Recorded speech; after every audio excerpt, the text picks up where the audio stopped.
Hello student, good evening. तो आज मैं अनुशीलनी 5 ৰ পৰা আলোচনা কৰিম। অনুশীলনী 5 ৰ প্ৰথম প্ৰশ্নটো চোৱা কি আছে তলৰ চিত্ৰবোৰত কোন x কোন y ৰ মান কিমান।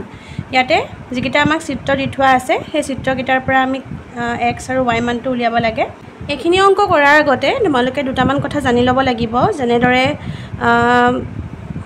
ধৰা দুডাল ৰেখা L আৰু M দুডাল সমান্তৰাল সৰলৰেখা আৰু AB ইহঁতৰ সেদক ঠিক আছে তো তেনেহলে এইগিটা কোন ইয়াত সৃষ্টি হৈছে 1 2 3 4 5 6 7 8 মই এনেদৰে কোণৰ নামাকৰণ কৰি ললো তো এই 3 4 আৰু 5 6 এই দুটা কোণ আৰু এই দুটা কোণ এই দুটা কোণ আৰু এই দুটা কোণ এই চাৰিটা কোণ কি বুলি কোৱা হয় অন্তঃকোণ বুলি কোৱা হয় নেক্সট বহিঃ কোণ কাক ক'ব চোৱা কোণ 1 কোণ 2 কোণ 7 আৰু কোণ 8 এইকিটা হৈছে বহিঃ কোণ নেক্সট আহিব একান্তৰ কোণ অনুৰূপ কোণ এতিয়া একান্তৰ কোণ মানে কি চোৱা আৰু মই দেখিবা একান্তৰ কোণবোৰ সদায় সমান হয় তো একান্তৰ কোণ কোনকিটা হ'ব যেনে এই ছেদক ডালৰ দুই ফালে থকা কোণকিটা চোৱা যেনে এটো এই ছেদক ডালৰ এফালে আছে 3 আৰু এফালে এটো কোণৰ নাম কি 5 তো একান্তৰ অন্তঃকোণ এইকিটা যেনে 3 আৰু 5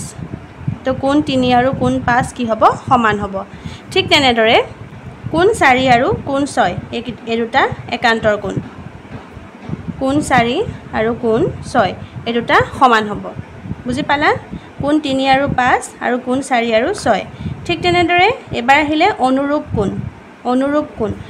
কোণ কোনকিটা হ'ব চোৱা এটো আৰু এটো কোণ 2 আৰু কোণ 6 ইহঁতকিটা হ'ব অনুৰূপ কোণবোৰো ঠিক তেনেদৰে সমান হয় কোণ 2 আৰু কোণ 6 সমান হ'ব ঠিক তেনেদৰে কোণ 1 আৰু কোণ 5 টো সমান হ'ব কোণ 1 সমান কোণ 5 এটি সমান চিন দিব পাৰা তো এইকিটা হৈছে অনুৰূপ কোণ নেক্সট আহিলে বিপৰীত কোণ মানে হৈছে বিপৰীত কোণ যেতিয়া দুডাল ৰেখাই এটা বিন্দুত কটাকটি কৰে তো সৃষ্টি হোৱা যিকিটা বিপৰীত কোণ যিকিটা বিপৰীত কোণ উৎপন্ন হৈছে যেনে এটোৰ লগত এটো আকৌ ঠিক তেনেকৈ এটোৰ লগত এটো এই দুটা কোণ সমান হ'ব আৰু এই দুটা কোণ সমান হ'ব বুজি পালা তো ইয়াতে চোৱা ইয়াতে এডাল আৰু এডাল এই ৰেখা দুডাল এডাল ৰেখা আৰু এডাল ৰেখাৰ মাজত বিপৰীত কোণকিটা চোৱা কোণ 1 আৰু কোণ 3 কোণ 3 ৰ লগত কোণ 1 টো সমান হ'ব আৰু কোণ 4 ৰ লগত কোণ 2 টো সমান হ'ব কোণ 2 সমান কোণ 4 ঠিক তেনেকৈ এই দুডাল ৰেখা চোৱা কোণ 5 ৰ লগত কোণ 7 টো সমান হ'ব আকৌ কোণ 6 ৰ লগত কোণ 8 টো সমান হ'ব বুজি পাইছা নেক্সট আহিলে সৰল কোণ অলপমান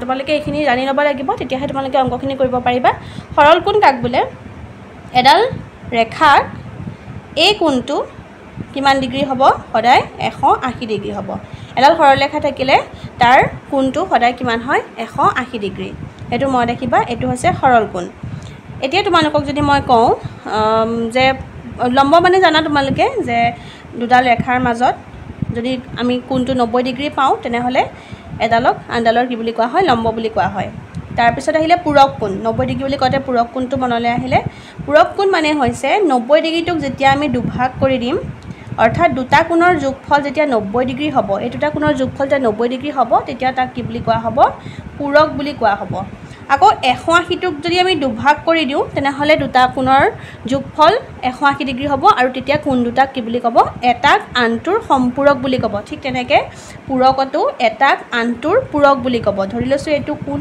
A তেনেহলে এটো কি হ'ব কোণ A ৰ পূৰক কোণ হ'ব এটো কোণ A ৰ পূৰক কোণ বা এটো যদি আমি কোণ B বুলি ধৰো তেনেহলে এটো হ'ব কোণ B ৰ পূৰক ঠিক তেনেকৈ এটো যদি আমি কোণ A বুলি ধৰো তেনেহলে এটো হ'ব কোণ A ৰ পূৰক কোণ আকৌ এটো যদি আমি কোণ B বুলি ধৰো তেনেহলে আমি লিখিম কোণ B ৰ পূৰক কোণ বুজি পাইছা আকৌ সম্পূৰক কোণটো এনেকুৱা হ'ব পাৰে যদি এটা ধৰা 120 ডিগ্ৰী হয় তেনেহলে আনটো কোণ কিমান হ'ব লাগিব 60 ডিগ্ৰী হ'ব লাগিব সন্নিহিত নহলেও হ'ব সন্নিহিত কি ইয়াৰ পিছত মই বুজাই আছো তো যদি দুটা কোণ এনেদৰে থাকে তেতিয়াও কিন্তু সম্পূৰক হ'ব অৰ্থাৎ সিহঁত দুটা কোণৰ মানে এই কোণ দুটাৰ যোগফল 180 ডিগ্ৰী হ'লেই হ'ল মানে এটা বিন্দুত নহলেও হ'ব এটা এটা বিন্দু বুলি কওঁতে এটা কোণ আছে আমাৰ সন্নিহিত কোণ মানে কি চোৱা যেতিয়া দুটা কোণৰ শীৰ্ষ এটাই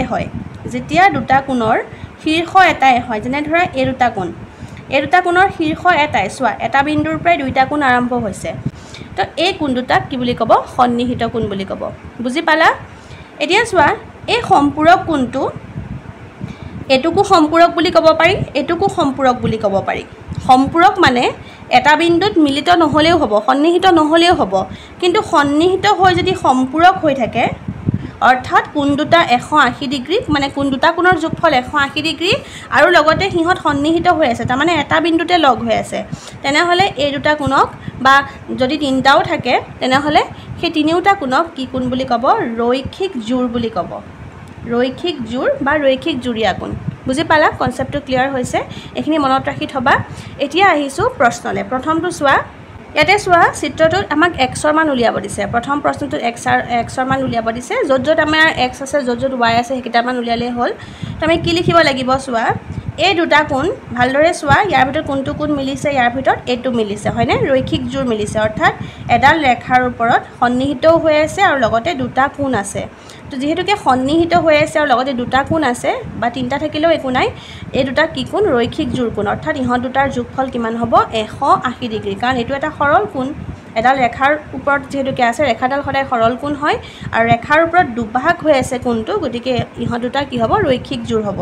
তো x + 50 ডিগ্ৰী এই দুটা কোণ যোগ কৰিলে আমি কিমান ডিগ্ৰী পাম? 180 ডিগ্ৰী পাম। কিয় পাম? কাৰণ ইহঁত দুটা ৰৈখিক জোৰ। এতিয়া এক্সৰ মান উলিয়াই দিয়া, 180 + 50টো এফালে গুচি গ'লে হ'ব -50, অৰ্থাৎ এক্সৰ মান কিমান হ'ব? 130 ডিগ্ৰী। বুজি পালা প্ৰথমটো?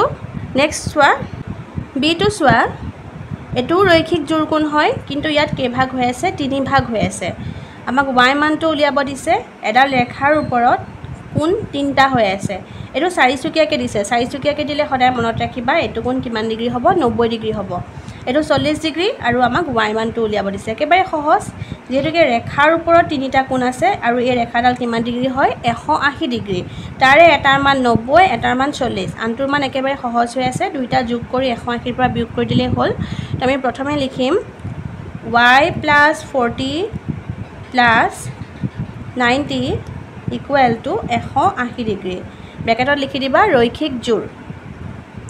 y + 9 × 4 = 13, 130 degree = 180 degree.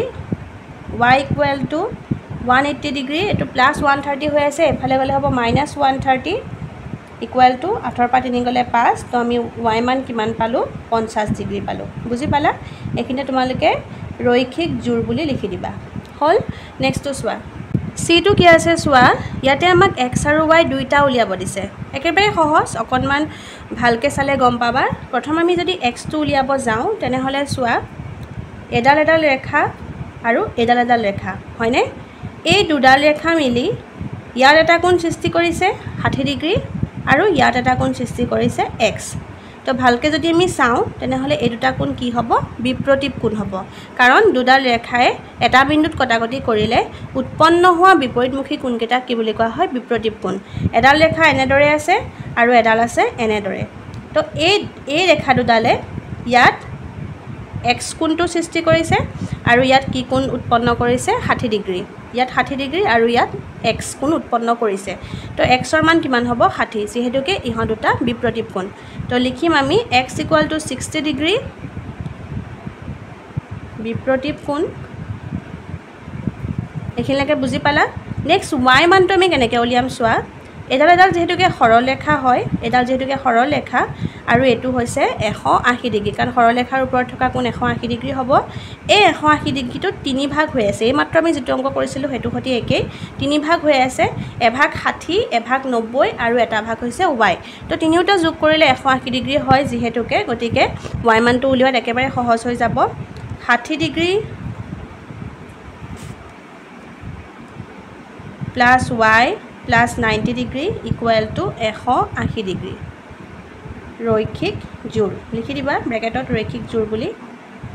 তো এই দুটা যোগ কৰি দিয়া, 9 × 6 = 15, 150 + y = 180, অৰ্থাৎ y মানটো হ'ব 180 ডিগ্ৰী - 150 ডিগ্ৰী, এইটো 150, 180ৰ পৰা 150 মাইনাছ কৰিলে 8ৰ পৰা 5 গ'লে 3, 30 ডিগ্ৰী।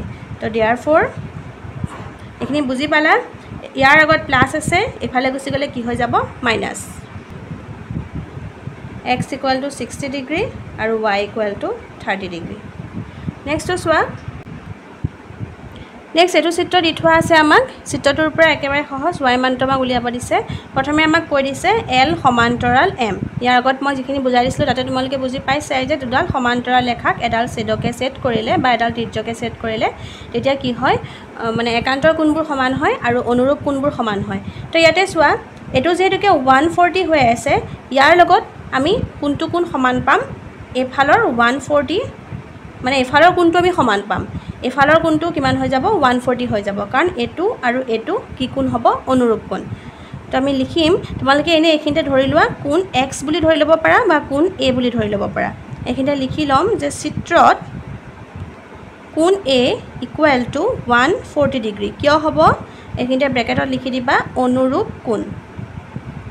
অনুৰূপ কোণ এই কোণটোৰ মান কিমান হ'ব 140 হ'ব যদি এটো 140 হয় এটো 140 হ'ব কাৰণ দুইটা অনুৰূপ কোণ এতিয়া y মানটো উলিয়াবলৈ একেবাৰে সহজ হৈ গ'ল চোৱা এডাল হৈছে এডাল ৰেখা আৰু এটো হৈছে সৰল কোণ মানে 180 ডিগ্ৰী তো এই সৰল কোণটো দুভাগ হৈ আছে এভাগ এটো আৰু এভাগ এটো এটা দুটা ভাগ হৈ আছে তো লিখিম y প্লাস কোণ a ইকুৱেল টু 180 ডিগ্ৰী এখিনতে ব্ৰেকেটত লিখি দিয়া ৰৈখিক জোৰ y মানটো আমি নাজানো কোণ a মানটো আমি 140 বুলি পাইছো গতিকে 140 লিখি দিম equal to 180 y equal to 180 degree plus 140 টো এফালে গুচি গলে হ'ব মাইনাস 140 8 পৰা 4 গলে 4 তো আমি কিমান পালো y মানটো 40 degree therefore y equal to 40 degree বুজি পালা নেক্সট টু চোৱা নেক্সট এটো চিত্ৰটো চোৱা এটো আমাক চিত্ৰটো দি থোৱা আছে ইয়াতো আমাক কৈ দিছে যে l সমান্তৰাল m তো l আৰু m দুডাল সমান্তৰাল ৰেখা আৰু এডাল ইহঁতৰ ত্ৰিজ্য দুডাল সমান্তৰাল ৰেখাক এডাল ত্ৰিজ্যকে ছেদ কৰিলে সিহঁতৰ অনুৰূপ কোণবোৰ সমান হয় আৰু একান্তৰ কোণবোৰ সমান হয় তো ইয়াতে চোৱা a 140 ৰ লগত কোনটো কোণ সমান হ'ব এটো আৰু এটো কি কোণ হ'ব একান্তৰ কোণ ভালদৰে চোৱা এটো আৰু এটো কি কোণ হ'ব একান্তৰ কোণ তো এই কোণটোৰ লগত এই কোণটো সমান হ'ব গতিকে আমি এখিনতে লিখিম a বুলি বা যিকোনো নাম তোমালোকে দিব পাৰা কোণ a ইকুৱেল টু 140 ডিগ্ৰী এখিনতে লিখিম একান্তৰ কোণ যেহেতুকে এই কোণটো আমি 140 পালো এতিয়া x ৰ মান উলিয়াবলৈ আমাৰ একেবাৰে সহজ হৈ গ'ল এডাল সৰল ৰেখা আৰু এই সৰল ৰেখাডালৰ ওপৰত এটো সৰল কোণ এটো হৈছে 180 ডিগ্ৰী এতিয়া 180 ডিগ্ৰীটো দুভাগ হৈ আছে এভাগ কোণ a পাই আছে আৰু এভাগ কোণে পাই আছে x এ পাই আছে তো কোণ a plus x equal to 180 degree এখিনতে লিখি দিম ৰৈখিক জোৰ বুলি কোণ a ৰ মান 140 ডিগ্ৰী প্লাস x এটো ইকুৱেল হ'ব ইকুৱেল চিন ইকুৱেল টু 180 ডিগ্ৰী তো x ৰ মান কিমান হৈ যাব 180 ডিগ্ৰী এটো প্লাস ইয়াৰ আগত প্লাস চিন আছে এফালে গলে হ'ব মাইনাস 140 ডিগ্ৰী 8 পৰা 4 গলে 40 ডিগ্ৰী বুজি পালা তো therefore x equal two 40 degree 40 degree বুজি পালা তো আশা কৰোঁ তোমালোকে বুজি পাইছা চাগে আজি ভিডিওটো মই এতে সামৰিছো পুনৰ লগ পাম এটা নতুন ভিডিঅ'ত আজিলৈ ধন্যবাদ